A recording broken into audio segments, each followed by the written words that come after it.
Salut tout le monde, j'espère que vous allez bien. Aujourd'hui, je suis avec une invitée spéciale. Salut Annie! Allô! C'est une de mes collègues de 5e année avec qui je travaille à l'école. Puis je l'ai invitée aujourd'hui pour discuter de la communication orale parce que premièrement, je reçois beaucoup de questions sur comment on évalue ça, la communication orale. Puis je trouve que cette année, on a fait un bon travail ensemble avec nos élèves. Donc, aujourd'hui, on va vous parler des critères d'évaluation pour la communication orale. On va vous les dire, on va vous dire qu'est-ce que ça veut dire, puis on va tricoter autour de ça. Donc, si ça vous intéresse, restez avec nous. On va commencer par vous présenter les 4 critères d'évaluation de la communication orale. Le premier, c'est réaction témoignant d'une écoute efficace. Donc, est-ce que l'élève est capable de se rendre compte si les gens dans la salle sont en train de l'écouter ou est-ce qu'ils sont pas d'accord avec ses propos? Fait qu'est-ce qu'ils ont des réactions puis s'adapter à ça? Aussi, c'est par rapport aux mots de vocabulaire. S'ils se rendent compte que le vocabulaire qu'il est en train d'utiliser, puis qu'ils se rendent compte que les personnes ne le comprennent pas, il faut qu'ils soient capables de réajuster, de donner des synonymes ou d'expliquer ces termes-là. Aussi, comme deuxième critère, il y a la clarté des formulations utilisées. Ça, c'est tout rapport à la syntaxe et aux mots de vocabulaire. Encore là, éviter les genre, c'est, puis... Ou d'utiliser des mots qui sont pas assez précis pour la situation, par exemple. C'est en plein ça. Donc, en fin de compte, c'est le registre de la langue qu'on va aller valider. Est-ce que aussi il y a les sirènes?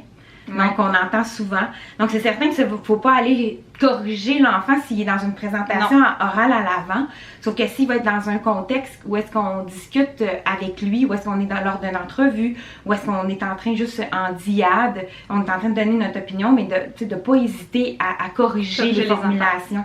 Juste pour qu'on soit aussi, nous, un modèle, puis aussi pour qu'ils s'en rendent compte. Puis d'eux-mêmes, souvent, ils vont s'auto-corriger. Ils vont répéter la phrase en utilisant les formulations qu'on va leur avoir proposées. Le troisième critère, c'est celui sur lequel on va se concentrer un petit peu plus tard dans la vidéo, mais c'est être capable de s'adapter au contexte et à la personne à qui il parle. Donc, est-ce qu'on est en train de discuter à la récréation ou est-ce qu'on est en train de discuter en grand groupe? Puis, est-ce que tu t'adresses au directeur de l'école ou est-ce que tu t'adresses à un de tes amis? Tu vas pas utiliser nécessairement le même vocabulaire, puis c'est ça, juste de savoir s'adapter à qui tu parles, puis quand. Quand aussi, parce que juste une situation où est-ce qu'il peut y arriver, un enfant va avoir eu un conflit sur la cour. Oui, peut-être qu'il va avoir l'émotion qui va embarquer ou est-ce qu'il va être en colère, mais il faut qu'il soit capable de réfléchir. C'est pas à la portée de tous, bien sûr, mais qu'il se rende compte que, OK, là, présentement, je parle à un adulte. Là, je dois réfléchir aux propos. Oui, j'ai le droit de manifester mon sentiment, j'ai le droit de manifester ma colère, mais il y a toujours une façon de le faire. Donc encore là, tu sais, même au 3e cycle, il faut travailler. Puis je pense que même en tant qu'adulte, des fois, on a à réfléchir. Oh, est-ce que je suis en train d'utiliser les bons propos? Est-ce que je suis dans un bon contexte là, avec les mots que j'utilise? Donc c'est vraiment d'être un modèle pour eux, puis juste les amener à se calmer. Des fois, mais ça fait la différence. Oui. Puis le dernier critère? Donc, c'est l'utilisation appropriée des éléments prosodiques. Ça, c'est tout le rythme, l'intonation, le débit, volume. Le volume.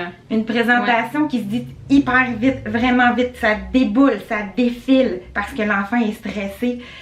Des fois, ça vient, on se fait comme garrocher les informations.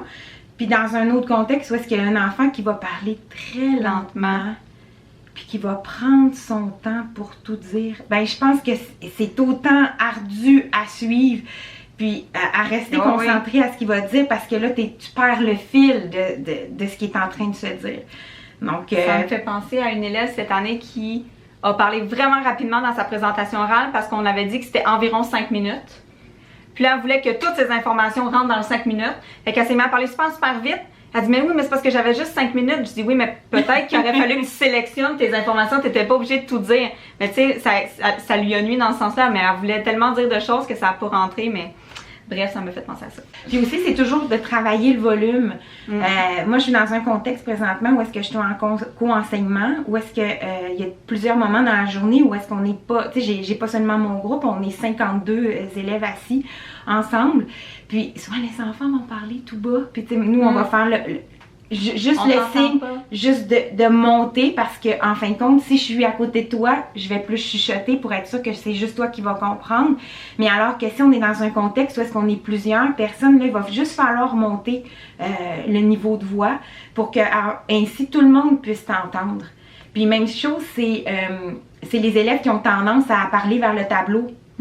Donc, ils vont parler vers le tableau, ils vont avec un PowerPoint, ils vont parler vers le PowerPoint, mais ils vont pas ajuster le volume. La direction, oui, la direction du volume. Donc, ça va faire qu'il va avoir comme, on les entendra plus. Donc, ça, c'est à travailler avec eux aussi. Mais vous le travaillez bien parce que si je me trompe pas, vous avez des niveaux de voix. Tu sais, souvent, je vais dans sa classe, puis c'est écrit niveau 1, niveau 0, niveau 2, puis les enfants, ils savent à quoi vous vous attendez pour chacun des niveaux de voix. Je trouvais ça le fun. Donc, on les travaille dans les différents contextes. Comme niveau 0, c'est « je devrais pas t'entendre ». Niveau 1, c'est une voix d'espion.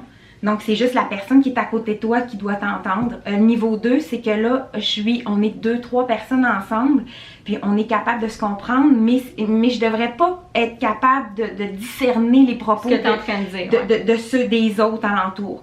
Niveau 3, c'est que là, on est un peu plus grand groupe. Donc là, c'est un peu plus fort. Niveau 4, là, c'est vraiment plus, des fois, c'est un peu plus cacophonique. Puis le niveau 5, c'est le niveau extrême. Les enfants sont en production, les enfants sont en construction, dans les projets, ou en jeu, ou en période libre, où est-ce que là, le niveau 5 va venir vraiment sortir. Donc, on travaille beaucoup ça dès le début de l'année. Puis même, des fois, on les met dans des contextes au début de l'année où est-ce que c'est juste, j'ai à lire un petit texte, vraiment pour se pratiquer. Je pense que toute tâche, c'est la pratique. Tu sais, l'école, les comportements, c'est comme le sport. Il faut se pratiquer. Il faut le faire. Il faut le refaire, le refaire, le refaire. Puis être prof à l'université, on me le dit, être prof, c'est de répéter. Tout le temps. Tout le temps, tout le temps. C'est une façon pour vous de travailler la communication orale parce que ce qu'on voulait dire aussi, c'est qu'il faut l'enseigner aux enfants. Oui. On peut pas juste leur dire, ben, t'as une présentation orale la semaine prochaine, va en avant, let's go. On leur enseigne les maths, on leur enseigne le français, mais pourquoi on leur enseignerait pas les stratégies de communication orale? Puis je suis sûre qu'il y a vraiment pas beaucoup de monde qui le font avec leurs élèves. On a comme réalisé ça. Ben, il doit pas avoir beaucoup de monde parce que je me suis rendu compte que parfois, ça va être la compétence qu'on va mettre de côté.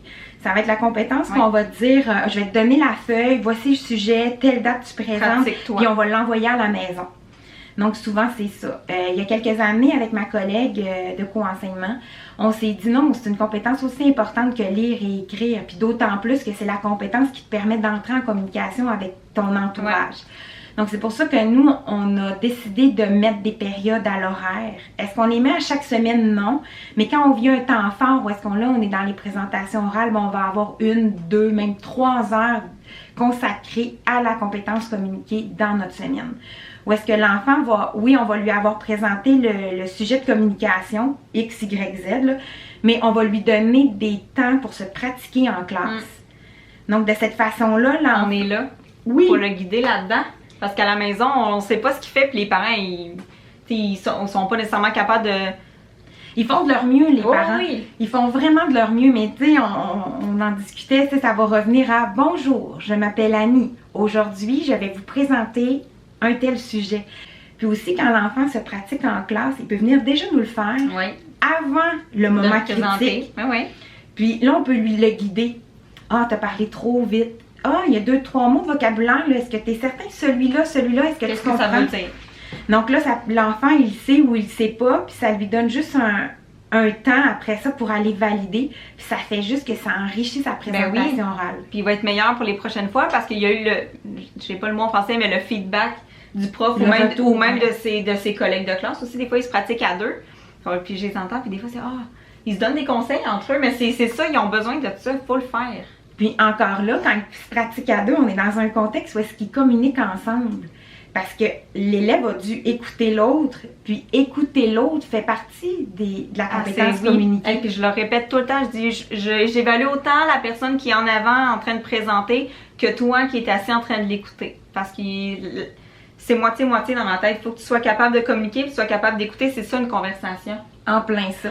Alors j'espère que les informations qu'on vous a données dans la capsule aujourd'hui ont pu vous éclairer sur l'évaluation de la communication orale. Si jamais vous avez d'autres questions, gênez-vous vraiment pas pour les poser dans les commentaires, ça va me faire plaisir de vous répondre. On n'est pas des expertes là, mais je pense qu'on est capable de bien... On fait notre mieux. On fait notre mieux, puis c'est ça. Donc si jamais vous avez des questions, des questionnements ou des commentaires, peu importe, laissez tout ça juste en bas. Et sur ce, ben, on se revoit dans une prochaine capsule. Il va y avoir d'ailleurs une partie 2 où est-ce qu'on va vous présenter toutes les présentations orales qu'on a fait avec nos élèves durant l'année.